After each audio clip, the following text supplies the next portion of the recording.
If you need to change your GoDaddy account password or you've simply forgotten it, this quick guide will walk you through the reset process step by step. It's a simple process, and once you know where to click, you can get back into your account in just a few minutes.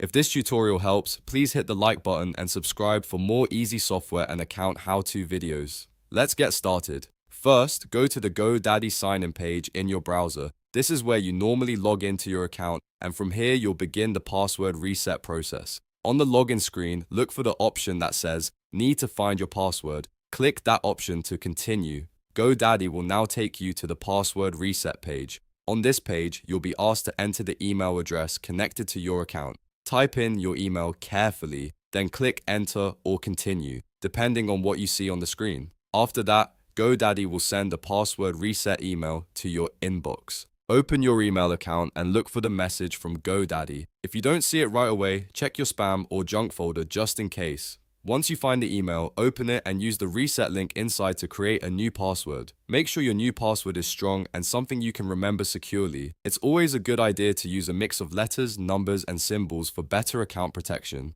After you've successfully reset the password, go back to the GoDaddy login page. Now sign in again using your new credentials. Enter your email and the new password you just created, then click sign in. If everything was done correctly, you should now be back in your GoDaddy account with full access restored. And that's it. You've changed your GoDaddy account password and regained access safely. If this video was helpful, please give it a like, subscribe for more step-by-step tutorials, and leave a comment if you want help with any other account settings.